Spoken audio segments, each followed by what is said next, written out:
La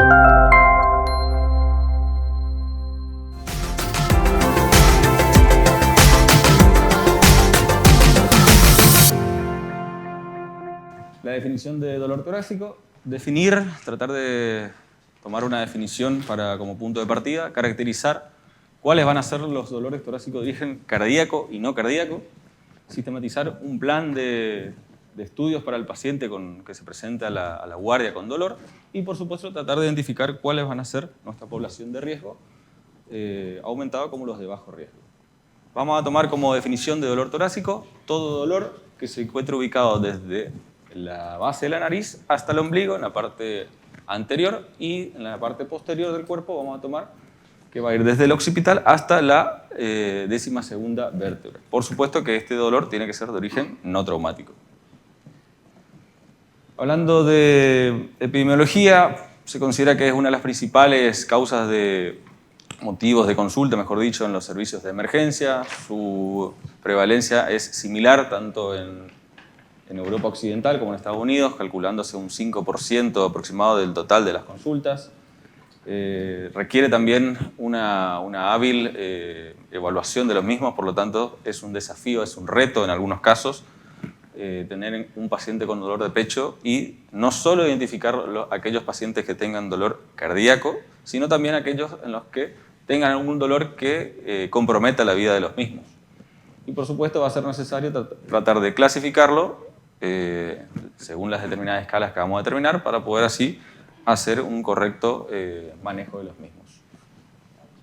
Como vemos, en la total sumatoria de consultas por dolor precordial, más o menos entre el 35 y 40% no son dolores con un origen específico, y ya aproximadamente entre el 9% y en descenso encontramos que el origen del dolor se puede ubicar en distintas estructuras, ya sea por ansiedad, que es muy frecuente, sobre todo en pacientes jóvenes, dolor por causa traumática, por otras causas cardiovasculares, como ser insuficiencia cardíaca, taquiarritmias, también procesos infecciosos. Y incluso si lo separamos por grupos etarios, vemos que a partir de la población de 45 años en adelante, ya empieza a encontrarse al dolor de origen coronario y al infarto como entidades presentes en estos grupos. No tan así en los pacientes jóvenes, en los cuales, como punto común en todos, vemos que el dolor es de origen no específico. Bueno, a la hora de abordar al paciente con dolor que consulta, vamos a tener en cuenta no solo la historia clínica, sino también el examen físico y distintos exámenes complementarios. Vamos a tener en cuenta como principales cuestiones en el paciente la edad y el sexo, los factores de riesgo cardiovascular que el paciente ya posea. Obviamente que los pacientes que ya tengan una enfermedad cardiovascular previa va a pesar más aún su antecedente y, por supuesto, realizar una correcta semiología del dolor. Vemos que los dolores que se encuentran en una posición central de tipo opresivo que nos refiere al paciente, o como una compresión, pesadez, las típicas expresiones que dicen los pacientes de una pata de elefante, un cinturón que me aprieta el pecho, van a ser relatos comunes en el paciente. El signo de Levin, que el paciente consulte con la mano sobre el pecho, también van a ser indicadores de que probablemente ese dolor que el paciente esté padeciendo sea secundario a una isquemia. En tanto que ya dolores ubicados en el lado derecho, que lo refiera de forma puntual con un dedo, que sea fugaz, intermitente, de segundo, de duración, que mejore incluso con cambios posturales o que empeore con los mismos, nos va a alejar la probabilidad de que esto sea un cuadro anginoso. Y así también, como dijimos, dolores retroesternales, centrales, opresivos, irradiaciones hacia miembro superior izquierdo, asociación de otros síntomas, disnea, palpitaciones, síncope, por supuesto, van a ser aquellos puntos que vamos a tener más en cuenta para tomar en cuenta como un paciente de probable origen cardíaco a su dolor. En tanto que otras ubicaciones, como dijimos también, por debajo del ombligo, el maxilar superior, o por supuesto también que mejore con la posición, nos va a alejar el diagnóstico. El reposo también y el esfuerzo van a ser importantes a la hora de evaluarlo. Si el paciente refiere haber evolucionado con dolor posterior a un ejercicio o inclusive una caminata, tomarlo como punto de partida de un dolor coronario. Si mejora con reposo, con administración de nitritos, pudo haber cedido ese dolor y por lo tanto también considerar esto. Y a otras situaciones como sudoración fría también son síntomas que pueden acompañar a esta entidad. Ya en finales de la década del 70 se vienen utilizando lo que son las clasificaciones de Cass y de Diamond y Forrester. Básicamente las dos toman distintas características, pero que son similares en ambas clasificaciones, como ser la localización, siempre retroesternal. Cass menciona sobre todo a la irradiación típica, miembro hacia mandíbula, hacia miembro superior izquierdo, dorso. Pero los dos tienen en común su precipitación ante el esfuerzo y la mejoría con el reposo o con vasodilatadores. Y de ahí, según la cantidad de criterios que encontremos en el paciente, podemos encontrar como anginas definidas, probables o de origen no isquémico. En tanto que la de Diamond y Forrester clasifica en típica, atípica y no anginoso. Esta clasificación generalmente es la más utilizada en los distintos servicios de emergencia a la hora de evaluar el dolor. Y de ahí tenemos, si tenemos cumplimiento de 3 características, 2 o 1, como dolores típicos, atípicos o dolores torácicos no anginosos. Y de ahí tenemos una clásica definición, mejor dicho, afirmación, que es que el infarto agudo miocardio es un dolor de tipo atípico. ¿Por qué? Porque el paciente va a tener el dolor en reposo, va a tener las características de dolor, de irradiación, de síntomas acompañantes, pero que no va a mejorar con el reposo. El paciente va a seguir con dolor en curso. ¿Pero qué sucede? En 2021, publicado en la Circulation, como también así en el JACC, la AJA como la ICC y distintas sociedades publican esta guía, que es la de evaluación y diagnóstico del dolor de pecho. Y con una recomendación, un nivel de evidencia 1, una grado de recomendación C, ellos abogan a que se deje utilizar este término de dolor típico o atípico, sino más bien tratar de utilizar el término de cardíaco, posiblemente cardíaco y no cardíaco. ¿Esto por qué? Porque presta confusiones. Como vemos, dolor de infarto, como dijimos previamente, atípico. Dolor de un síndrome coronario crónico, un dolor típico. ¿Pero qué sucede? Sobre todo en servicios en los cuales no haya tal vez un médico que se encuentre abogado a la especialidad de cardiología, nos podría estar diciendo, tengo un paciente con un dolor típico, muy típico, recontra típico. Siempre se lo escucha y uno dice, pero entonces, ¿eso no es un infarto? ¿O es un dolor de un paciente crónico estable? O viceversa también, encontramos un paciente que nos diga que el dolor es atípico, que lo quiere descartar, lo quiere mandar a la casa, dar de alta, con pautas de alarma, pero que resulta que un dolor atípico es, como dijimos, propio del infarto. Entonces lo más adecuado actualmente se recomienda, como dijimos, cardíaco, posiblemente cardíaco y no cardíaco. Con respecto al electrocardiograma, que va a ser otra herramienta muy útil que vamos a utilizar a la hora de evaluar estos pacientes, realizarlo de forma inmediata, tratando de que no pasen más de 10 minutos del primer contacto médico.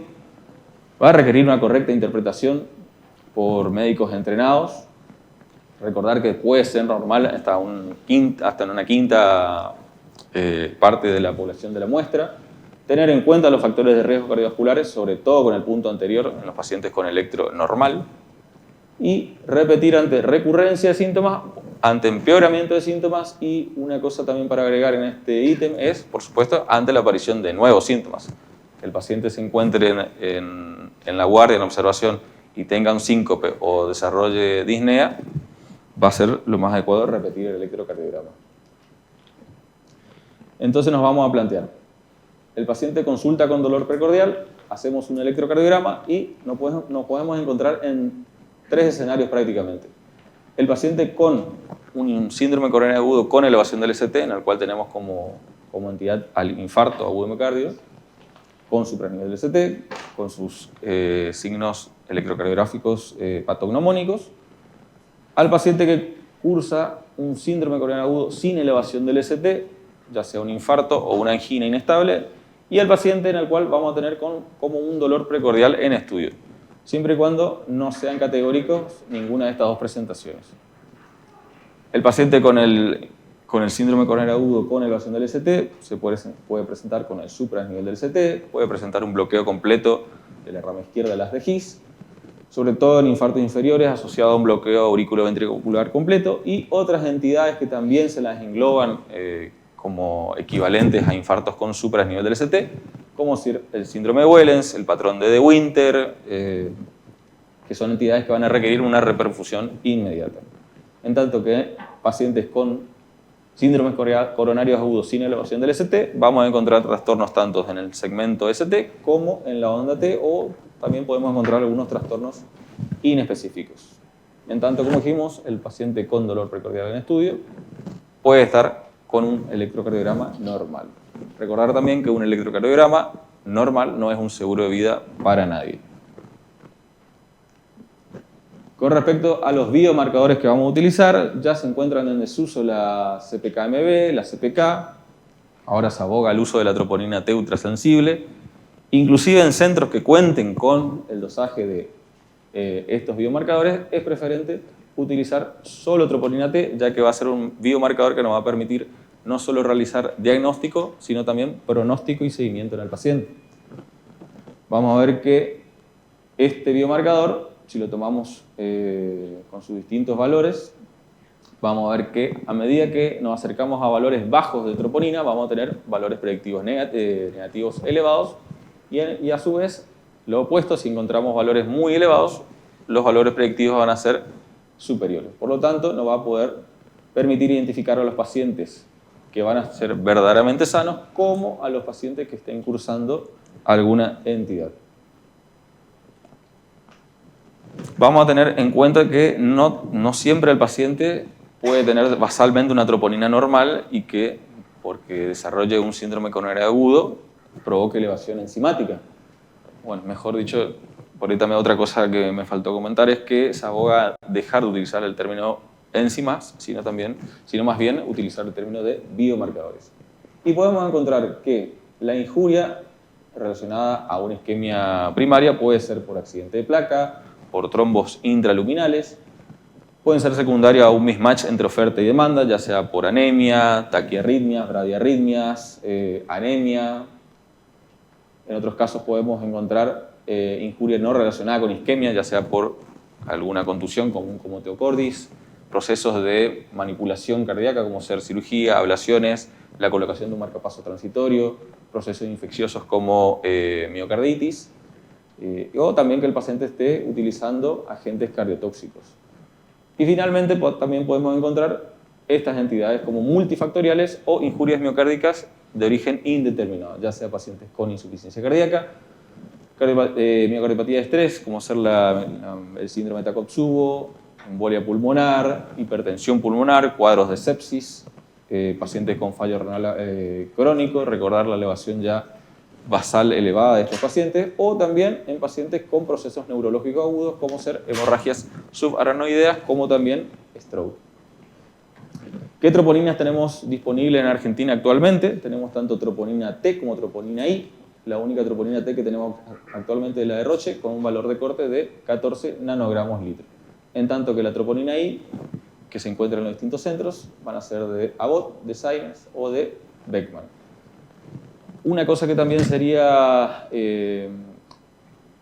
necesaria para unificar criterios sería tratar de utilizar esta unidad, nanogramo por litro, ya que en algunos centros se sigue utilizando picogramos, nanogramo por mililitro, etc. Entonces lo ideal sería juntar a los laboratorios y decir que la expresión sea en nanogramo litro.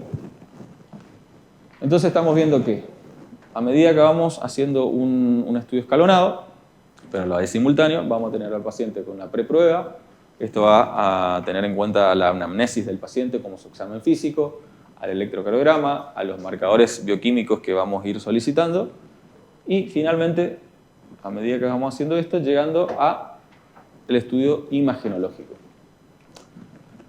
Vemos en este cuadro las distintas posibilidades que podemos encontrar de lo que vinimos diciendo, los pacientes que tengan una alta probabilidad de dolor isquémico, como de baja como de alta probabilidad de dolor isquémico.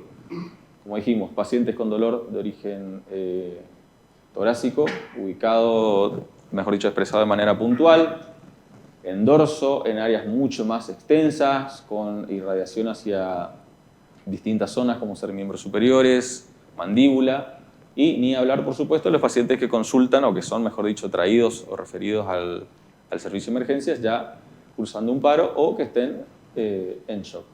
El electrocardiograma normal, los trastornos propios de los síndromes coronarios sin elevación del ST, ya sean depresiones del segmento o trastornos en la onda T, y finalmente en los síndromes coronarios con elevación del ST, el supranivel concomitante y todos sus equivalentes, como estuvimos diciendo, Wellens, de Winter, bloqueos completos de rama izquierda. El dosaje de troponina, por supuesto que entre mayor daño miocárdico debido a una injuria por isquemia, la elevación va a ser mayor. Incluso si hacemos delta o hacemos curva de troponina, podemos encontrar picos o descensos de las mismas. Y esto nos va a permitir hacer finalmente el triage para la hora de la toma de la decisión. Hacemos rule-out de infarto, descartamos que el dolor sea de origen coronario, lo catalogamos como no coronario, luego dejamos una observación, todavía no nos cierra el cuadro, seguimos pidiendo biomarcadores, hacemos estudios imagenológicos, como hacer ecografía, o finalmente ya tenemos al rule-in. Ingresamos al paciente en una unidad coronaria y hacemos el subsecuente tratamiento. Puede ser un infarto con supra o sin supra, por supuesto. Igualmente, también en algunos casos podemos sospechar que estamos frente a un infarto, pero seguimos evaluando al paciente y determinando que el dolor sea de origen, de otra causa, mejor dicho, cardíaca. Pero sigue siendo un paciente cardiovascular, por supuesto. Importante también una escala que ya se publicó del 2008, que es el Heart Score, lo cual sería ideal contar con esta ayuda en los servicios de emergencia, en el cual vamos a tener distintos puntos, de ahí viene el acrónimo HEART, de H de History, en el cual vamos a tener puntajes para cada ítem y vamos a evaluar al paciente. El dolor, ¿será que es verdaderamente cardíaco o no cardíaco? Damos la cantidad de puntos según lo que nos parezca. Tener en cuenta la edad, como vimos en los slides anteriores, a mayor edad, mayor probabilidad de enfermedad cardiovascular. La presencia de factores de riesgo, 3 o más, 1 o 2 o ninguno. ¿Qué factores de riesgo van a ser importantes? La hipercolesterolemia, la hipertensión arterial, la diabetes mellitus, el hábito tabáquico, los antecedentes también familiares. Recordar padres con debut de enfermedad coronaria antes de los 55 años, como mujeres con enfermedad coronaria antes de los 65, tomar en cuenta eso, y por supuesto a los pacientes obesos. Hacemos la sumatoria de los puntos y vamos a tener como bajo riesgo menos de 3, de 4 a 6 como riesgo intermedio, y de alto riesgo a un puntaje superior a 7. Y vemos como a medida que aumenta el puntaje, por supuesto que va a aumentar mayor la probabilidad de MACE, de mayor probabilidad de eventos adversos cardiovasculares. En los pacientes, como dijimos, de puntaje de 0 a 3, repetir troponina. Si no hay modificaciones y el paciente permanece estable, podemos mandarlo a la casa, mandarlo de alta. En pacientes con un score ya de valor intermedio, la indicación sería hospitalizarlo, y a los pacientes de alto riesgo, como tienen ya un MACE elevado, como vemos entre el 50 y el 65%, por supuesto, hospitalizarlo y tener en cuenta que son candidatos a una revascularización de forma invasiva y de manera precoz. Y lo que dijimos, rule-in y rule-out de pacientes, hacer mediciones iniciales ante un paciente con sospecha de síndrome coronario agudo y sin elevación del ST, hacer dosaje de troponina. Si tenemos troponinas iniciales normales o no hay delta, no hay curva entre las mismas, entre un 25%, podemos descartarlo, mejor dicho, mandarlo a la casa. Si nos quedan dudas, como sobre todo los pacientes con score de 4 o 6, hospitalizarlos, aunque sea tenerlos en la guardia, considerar posteriormente estudios invasivos evocadores de estrés, y a los pacientes ya con alto valor, por supuesto, rule-in de infarto. Y como vemos, asintomáticos, bajo riesgo, pruebas no serían consideradas, riesgo intermedio considerar las pruebas funcionales o anatómicas y los de alto riesgo ya considerar procedimientos invasivos. Recomendaciones de las guías, básicamente lo que venimos diciendo, repetir el electrocardiograma ante eventualidad de síntomas o empeoramiento de los mismos, debe ser realizado antes de los 10 minutos. Recomendación de utilizar troponina T por sobre otros biomarcadores.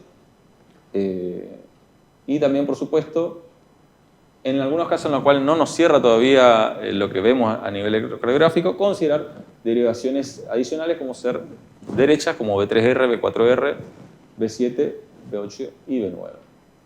Y con respecto a estudios imagenológicos, nada más me quería centrar en esto, que la angiotomografía puede ser una alternativa en pacientes en los cuales vamos a tener ya un pretest de un riesgo leve a moderado, en los cuales todavía el electro y la troponina no nos concluye nada. Para concluir, vamos a tener esto, este acrónimo que es también tomado de la guía del 2021 de manejo de dolor. C de chest, de chest pain, todo dolor torácico, tenerlo en cuenta. La H de high sensitive, preferir el dosaje de troponinas de alta sensibilidad. E de early care, que el paciente solicite de manera temprana su atención. Share, la S, que el manejo debe ser de forma conjunta con un equipo de trabajo. La T de testing, no todas las pruebas van a ser de manera sistemática realizadas a los pacientes, sobre todo a los pacientes de bajo riesgo no realizarlas. P de pathway, tratar de utilizar vías de decisión clínica, como vimos, ya sean protocolos de troponina, scores de riesgo. A de accompanying, síntomas asociados, sobre todo en mujeres, recordar que no siempre el dolor que refiere a la mujer es similar al del hombre, pueden haber síntomas acompañantes, no solo dolor precordial. La I de identify, en el cual tratar de identificar cuáles van a ser los pacientes que van a requerir medidas adicionales de seguimiento o inclusive manejo invasivo precoz. La N de non-cardiac, de utilizar el término no cardíaco. Y finalmente la S de estructurado o structured, en el cual se aboga a dejar de utilizar el término atípico y, como dijimos, repetir dolor cardíaco, no cardíaco o posiblemente cardíaco. Muchas gracias.